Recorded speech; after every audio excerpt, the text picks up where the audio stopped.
Sir, एक बच्ची की जो हत्या की गई थी, उसमें तंत्र मंत्र के पीछे हत्या की वजह सामने आ रही थी। क्या कुछ खुलासा हुआ है? कैसे गिरफ्तारी की गई है? जैसा कि आप लोगों को जानकारी है कि 23 तारीख को दुबग्गा क्षेत्र में एक 8 वर्षीय बच्ची जो है वो घर से लापता हो गई थी और 24 तारीख को उसका अभियोग पंजीकृत कराया गया था और इसमें बहुत सारी टीमें लगी थी हमारी, जिसमें Lucknow crime branch, DCP waste की क्राइम ब्रांच और दुबग्गा इंस्पेक्टर की टीम, और जिसका जो है पूरा पर्यवेक्षण एसीपी शकील, जो एसीपी काकोरी भी है, उनके द्वारा किया जा रहा था। और इन लोगों ने बहुत सारा प्रयास किया उस बच्ची को ढूंढने के लिए। ड्रोन कैमरे का सहारा लिया गया, घरों की तलाशी दी गई, मुखबिर मामूर किए गए। पुलिस ने जो है वो स्वयं अपना खुद भेष बदल के वो उन गाँव में घूमी कि कोई बात जानकारी हो जाए, लेकिन इसमें सफलता नहीं मिली। आपको जानकारी होगी कि 1 तारीख को इस बच्ची का शव जो है सैदपुर थाने क्षेत्र में एक बड़ा नाला है, उसमें बहता हुआ मिला और उसकी जो है हत्या कर दी गई। उस शव को पंचायतनामा और उसके बाद पोस्टमार्टम कराया गया। इसके उपरांत इस पूरे घटनाक्रम पर पुलिस ने फुल अपनी नज़र पैनी की और लगातार इसमें तमाम तरह के सर्विलांस, वैज्ञानिक साक्ष्य और लोगों से पूछताछ, सीसीटीवी फुटेज, बहुत सारी बातों को समावेश करने के बाद इसमें पता ये चला कि इसमें एक संदिग्ध व्यक्ति जिसका नाम सोनू पंडित था, जो उसी के गांव का ही रहने वाला था और उसको पूछताछ के लिए पुलिस 28 तारीख को लाई भी थी। और उसके पीछे कारण ये था कि उसके मोबाइल में एक मैसेज था जिसमें ये लिखा था कि मुझे ज़्यादा फ़ोन मत करो, मेरा फ़ोन सर्विलांस में लगा। और इस मैसेज को उसने डिलीट भी किया था, किंतु उसको मोबाइल की अधिक जानकारी न होने के कारण ये मैसेज जो है रिसाइकिल बिन में सेव था। हमारी सर्विलांस टीम ने इसको पकड़ लिया इस बात को और उसके पीछे उसके ऊपर नज़र रखनी शुरू की। उसके उपरांत उसको एक हम लोगों को सीसीटीवी फुटेज मिली जिसमें वो बच्ची जो है उस व्यक्ति के घर के पास टहलती हुई दिखाई दी और उसके बाद वो घर में जाती हुई। इन दोनों साक्ष्यों पर हम लोगों ने आगे बढ़ के फिर उससे जब दोबारा पूछताछ की तो उसने पूछताछ के बाद जब वो उससे पूछताछ की गई, उसके बाद अगले दिन उसके द्वारा जो है वो सुसाइड कर लिया। जब सुसाइड कर लिया गया तो इसकी एक धारा दूसरी दिशा में गई, किंतु फिर पुलिस ने अपनी जांच और तेज की और पूछताछ के बाद जो है उसकी पत्नी, जिसका नाम जुगनू है, उसको गिरफ्तार किया। और जुगनू ने जो बातें बताई, उसने बताया कि मेरा पति जो है वो तंत्र मंत्र करता है और उसको जो है वो बहुत से लोग दिखाई देते हैं और ये अक्सर ये बात कहता रहता था कि फलाने आ गए, धमाके आ गए। हम लोगों को कुछ दिखाई नहीं देता था, लेकिन ये यही कहता था।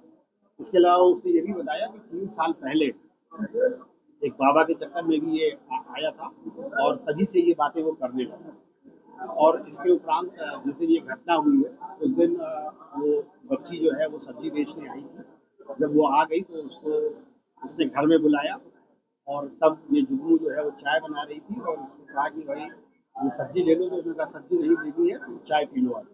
जब वो बच्ची घर में आ गई उसके उपरांत उसने कहा कि हमको आज जो है जो हमारी तांत्रिक रूप है उसमें हमें बलि देनी है। और इस क्रम में जो है इन दोनों ने मिलकर उसको मार दिया। मारने के बाद जिस साइकिल पे एक डिब्बा लगा हुआ है जो आपने पीछे देखा रखा खड़ा हुआ है, उसमें उस बच्ची की डेड बॉडी को मोड़ कर रख दिया और उस जिस रस्सी से उस डेड बॉडी को उसने बांधा था वो रस्सी भी उसी के घर से मिली और वो उसका अपने व्यवसाय में इस्तेमाल भी करता। इसके उपरांत इन लोगों ने उसको उसकी डेड बॉडी को अगले दिन सवेरे जो है वो ले जाके उस जगह पर फेंक दिया और उसमें हम लोगों को सीसीटीवी फुटेज भी मिल गई है, जिसमें कि उसको वो ले जाते हुए दिखाई पड़ा। कुल मिला के तंत्र मंत्र के चक्कर में ये बच्ची की हत्या की गई और इसमें मुख्य रूप से जो सोनू पंडित और इसकी पत्नी जुगनू दोषी है और इनको हम लोगों ने जो है न्यायिक अपेक्षा की। सर बलि देने की वजह क्या है कि किस वजह से बलि दी गई? अब जो बलि देने वाला है वो तो एक्चुअली उन्होंने सुसाइड कर लिया, वो इसके बारे में जानकारी उपलब्ध नहीं बताई।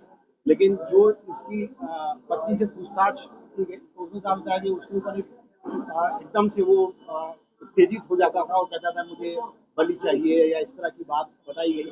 चूंकि अब उसकी पत्नी का बयान है, वो खुद मुलजिम है, तो उस पर बहुत विश्वास नहीं किया जा सकता। लेकिन ये बात सही है कि वहाँ पर तांत्रिक के कुछ सामान भी मिले और उसके द्वारा ये भी बताया गया था कि जब वो लड़की को मारने से पहले उसे 3 फूल वो लाए नहीं गए हैं। वो 3 फूल कहाँ है?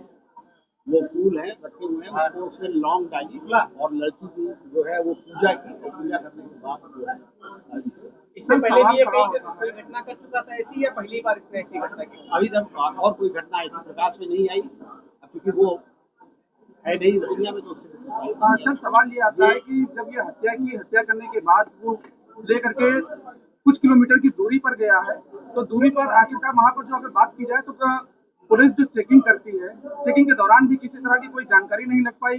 3 किलोमीटर का पूरा दायरा तय किया।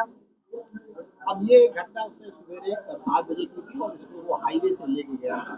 हाईवे पर आमतौर से पुलिस की चेकिंग नहीं होती है और वो कुछ दूर ले जाके फिर उसको वो एक चूंकि वो कॉस्मेटिक का सामान बेचता था, उसे बहुत सारे रास्ते पता थे, तो उस रास्ते से फिर गया।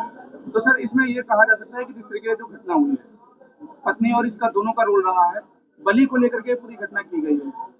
कपड़े जो चेंज करके वहां तक ले जाया गया, क्या इसको ढक करके ले गए थे या फिर ऐसे ही जो उसके अंदर डिब्बे के नहीं, ये अच्छी बात आपने बताई कि उसको जो बच्ची ने कपड़ा पहन रखा था उसके ऊपर एक कपड़ा एक